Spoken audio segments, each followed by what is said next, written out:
Hello everyone, কেমন আছো সবাই? আশা করি সবাই ভালো আছো, আমিও ভালো আছি। আজকে হচ্ছে আমার জন্মদিন, আর এটা হচ্ছে আমার বর আমাকে গিফট করেছে জন্মদিনে, ঠিক আছে? এটার অনেক বড় কাহিনী আমি বলছি সবটাই, ঠিক আছে? আমার জন্মদিন অনেক দিন আগেই হয়ে গেছে, আমি ভিডিওটা এডিট করিনি, ঠিক আছে? তোমাদেরকে ছাড়াও হয়নি। তো আমি ভাবলাম যে না, সময় আছে, আর এমনিতেও যে অনেক দিন হয়েও গেছে, ভিডিওটা তোমাদের সাথে একটু শেয়ার করি। তো আমার জন্মদিনের দিন আমি ছিলাম বাপের বাড়িতে, ঠিক আছে? তো আমি যেহেতু বাপের বাড়িতে ছিলাম, তো আমি জানতাম না যে আমার বড়মশাই আমাকে সারপ্রাইজ দিতে চলে আসবে, মানে চলে যাবে আমার বাপের বাড়িতে। তো রাত তখন 12টা বাজে, আমি তো শুয়ে ঘুমিয়ে পড়েছি। দরজার সামনে হঠাৎ করে না happy birthday Pampa, happy birthday Pampa আওয়াজ হচ্ছে। তো আমার ঘুমটা ভাঙলো, দরজা খুলে দেখি সেই বেলুন টেলুন দিয়ে বিশাল অবস্থা, সাজিয়ে গুছিয়ে সারপ্রাইজ দিল। তারপরে হচ্ছে আমাকে এই হারটা গিফট করলো। আমি তো ভীষণই খুশি হয়েছি। তো রাতটা কাটলো। পরের দিন সকালবেলা তো বাবা বাড়িতে ভীষণ হয়েছে, আমার বাবা মা, হ্যাঁ আমি কোনো অ্যারেঞ্জমেন্ট এমনিতে কিছু করিনি, কাউকে বলাও হয়নি, কাউকে বলিওনি, শুধু ঘরোয়া নিজেরাই করেছি সম্পূর্ণটা, ঠিক আছে? আমার বাবা মা ভাই আমি আর আমার হাজব্যান্ডই। তো সারাদিন গেল। তো রাত্রেবেলা মা লুচি করেছিল, তারপর পায়েস করেছে, ছোলার ডাল করেছে। আমার বরমশাই নাকি আগের থেকে কেক অর্ডার করে রেখেছিল আমাদের এখানে নিয়ে আমার, তো ঠিক আছে?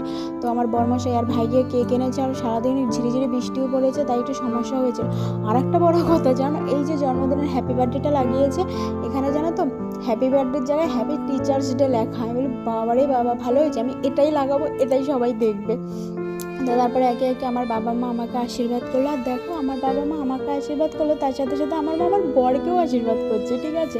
আর এই প্রথম কিন্তু আমি আমার বাবা মাকে নিয়ে এরকমভাবে জন্মদিন পালন করেছি। শুধুমাত্র আমার বরমশাইয়ের জন্যই এটা সম্ভব হয়েছে, শুধুমাত্র আমার বরমশাইয়ের জন্য। এর জন্য ওকে তো মানে থ্যাংক ইউ আমি বলিনি, কারণ থ্যাংক ইউ বললে পুরো কম হয়ে যাবে, তাই আমি থ্যাংক ইউ ওকে বলিনি।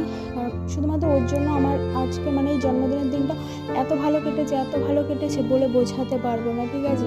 তো বরমশাই আমাকে আশীর্বাদ করছে। তো আমি বলছি গিফট দাও, বলে গিফট তো দিয়েছে। আমি বলি না, এখন আবার লাগবে। তারপরও আমাকে আবার টাকা দিল। তারপর মা আমাকে নাইটি এনে দিয়েছে, শাড়ি এনে দিয়েছে, কুর্তি এনে দিয়েছে জন্মদিনের জন্য।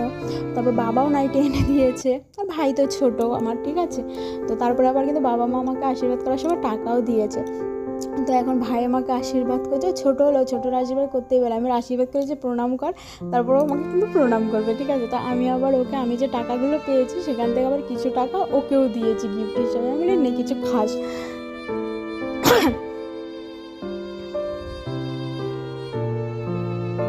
তারপরে ও তো ভীষণই খুশি হয়েছে, আর আমিও ভীষণ খুশি হয়েছি, ঠিক আছে?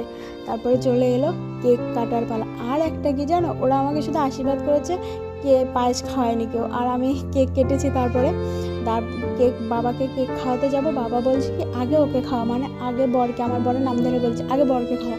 পরে আমি বলছি কি হ্যাঁ খাওয়াবো, তো তোমরা আগে খাও, ঠিক আছে? তারপর আমি বাবাকে মাকে কেক খাইয়ে দিলাম, আর বরমশাইকেও দিলাম, ভাইকে দিলাম। কিন্তু আমাকে কেউ কেক খাওয়ালো না, কেউ পায়েস খাওয়ালো না, কেউ কেক খাওয়ালো না, কিচ্ছু খাওয়ালো না, জানো? আমি শুধু দেখছি।